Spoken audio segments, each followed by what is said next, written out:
তাসবিহ দানা দিয়ে তসবিহ করা কি বিদআত? গুইসাপ খাওয়া কি হালাল? স্বামী মারা গেলে মেয়েদের সাদা শাড়ি পরা কি জায়েজ? আমি অবিবাহিত স্বপ্নে সহবাস দেখি এবং এমন স্বপ্ন দেখলে আমার খুব খারাপ লাগে। শুনেছি স্বপ্নে সহবাস দেখলে বিয়ে হয় না। খাবারের আগে বিসমিল্লাহ বলবো নাকি বিসমিল্লাহির রহমানির রহিম বলবো? রুকু থেকে সোজা হয়ে দাঁড়িয়ে রব্বানা লাকাল হামদ বলবো নাকি রব্বানা ওয়ালাকাল হামদ বলবো? নামাজের মধ্যে ইমামের পিছনে মুক্তাদির রুকু সিজদায় তাকবীর পাঠ করা কতটুকু গুরুত্বপূর্ণ? কবরবাসীকে সালাম দিলে তারা কি শুনেন এবং উত্তর দেন? ইমাম শেষ বৈঠকে থাকার সময় যদি কোনো মুসল্লির ওযু ভেঙে যায় এর বিধান কি? এক মসজিদে টাকা দেওয়ার নিয়ত করে অন্য মসজিদে দেওয়া যাবে কিনা? নামাজ শেষ করে শুয়ে শুয়ে সূরা মুলক বা সকাল সন্ধ্যা দোয়া বা জিকির করা যাবে কিনা? শুরু করছি আপনাদের প্রশ্ন উত্তর দেওয়ার পর্বে। আহমেদ ইকরা আপনি জানতে চাইছেন, আমি অবিবাহিত স্বপ্নে সহবাস দেখি এবং এমন স্বপ্ন দেখলে আমার খুব খারাপ লাগে। শুনেছি স্বপ্নে সহবাস দেখলে বিয়ে হয় না। না, এরকম কোনো কথা না, এটা কুসংস্কার। আপনি এরকম যদি কোনো কিছু দেখেন এটা আপনার গুনাহ হবে না, কারণ এটা আপনার ইচ্ছায় হচ্ছে না। এরপরে জান্নাত জাহান আপনি জানতে চেয়েছেন, নামাজ শেষ করে শুয়ে শুয়ে সূরা মুলক বা সকাল সন্ধ্যা দোয়া বা জিকির করা যাবে কিনা? করা যাবে।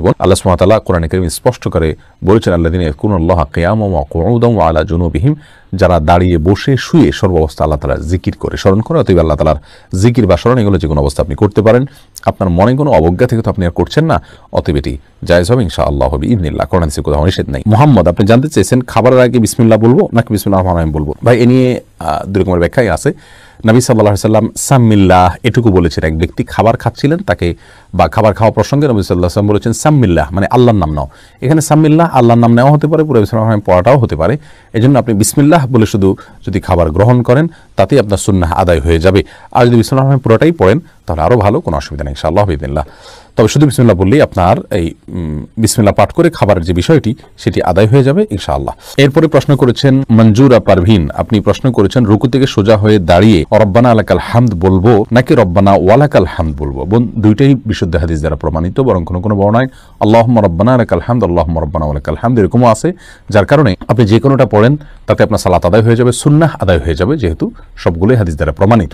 আর কাসরাতুল মাবানি তাদুল্লু আলা কাসরাতিল মাআনি, এই মূলনীতির আলোকে আপনি রব্বানা ওয়ালাকাল হামদ যদি পড়েন অথবা আল্লাহুম্মা রব্বানা ওয়ালাকাল হামদ যদি পড়েন তাহলে সেটা বেশি ভালো। রিমাইন্ডুদ্দিন প্রশ্ন করেছেন, রুকু থেকে সোজা হয়ে কতখানি সময় দেরিতে দাঁড়িয়ে থাকতে হয়, দয়া করে জানাবেন। দেখুন, রুকু থেকে সোজা হয়ে আমরা কমপক্ষে একবার তাসবিহ পড়া পরিমাণ সুবহানাল্লাহ বলার সমপরিমাণ আমাদেরকে দাঁড়াতে হবে। স্বাভাবিকভাবে সুবহানাল্লাহ বলতে যত সময় লাগে দাঁড়িয়ে সোজা হয়ে কমপক্ষে এতটুকু সময় দাঁড়াতে হবে। আমরা অনেকে মনে করি দাঁড়িয়েই চলে যেতে পারবো না, আমি সোজা হয়ে দাঁড়ানোর পরে অন্তত অপেক্ষা করতে হবে সুবহানাল্লাহ বলতে যে পরিমাণ সময় লাগে কমপক্ষে এতটুকু, এরপরে আপনি সেজদা যাবেন। এরপরে মাহমুদুল হক ভুঁইয়া আপনি জানতে চেয়েছেন, কবরবাসীকে সালাম দিলে তারা কি শুনেন এবং উত্তর দেন? মাহমুদুল হক ভুঁইয়া, আপনার প্রশ্ন উত্তরে বলবো কবরবাসীকে সালাম দিবেন আপনি, তবে কবরবাসীরা আমাদের কথা শুনতে পান কিনা এ বিষয় নিয়ে ওলামাদের মত পার্থক্য রয়েছে। অনেক ওলামা বলেন যে শুনতে পান না, তাদের দলিল হলো আল্লাহ সুবহানাহু ওয়া তাআলা কোরআনে কারীমে বলেছেন ওমা আনতা বিমুসমিআইন মান ফিল কুবুর, যারা কবরবাসী তাদেরকে আপনি শোনাতে পারবেন না, অর্থাৎ তাদেরকে শোনানোর ক্ষমতা আপনার নাই।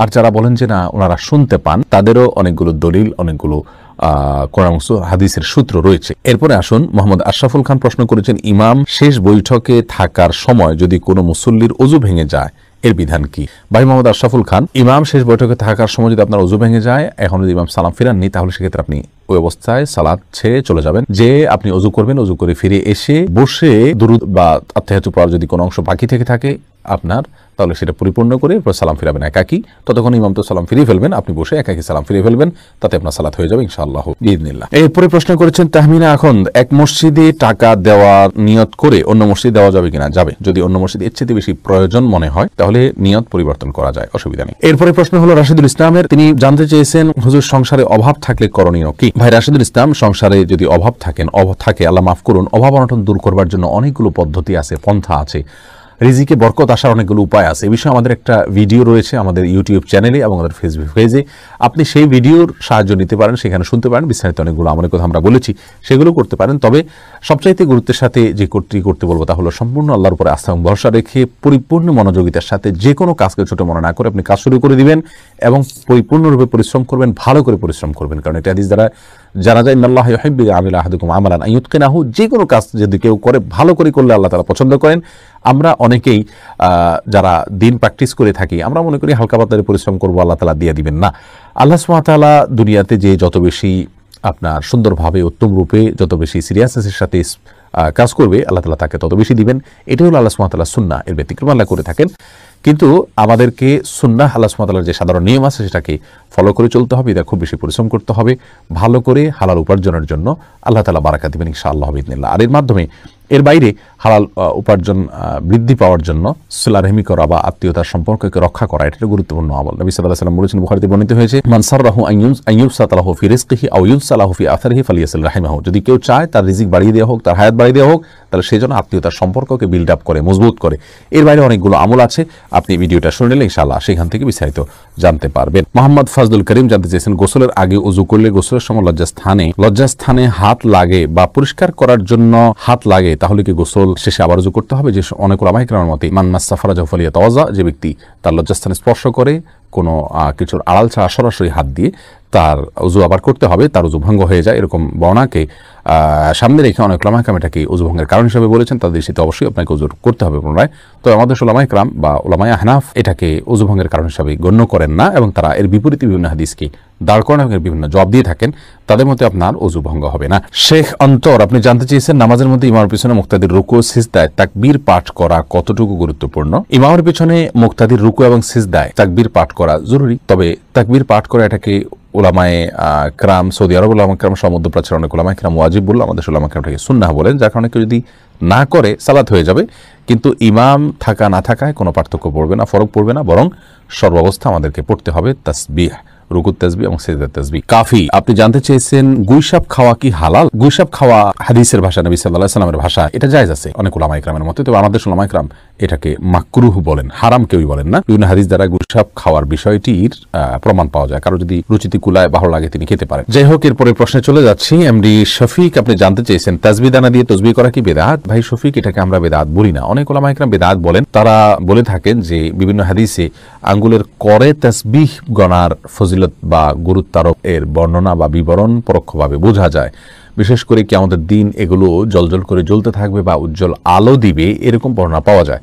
তো তাসবিহ দানা তো এই হাদিসকে অ্যাভয়েড করাই হয়, বিধায় এটাকে অনেকে বিদআত বলে থাকেন। আমরা এটাকে বিদআত এই জন্য বলি না যে তাসবিহ দানা ব্যবহার করাকে আলাদা সুন্নাহ, আলাদা মুস্তাহাব, আলাদা ফজিলতপূর্ণ, আলাদা আমল এরকমটি কেউ মনে করেন বলে আমাদের জানা নেই।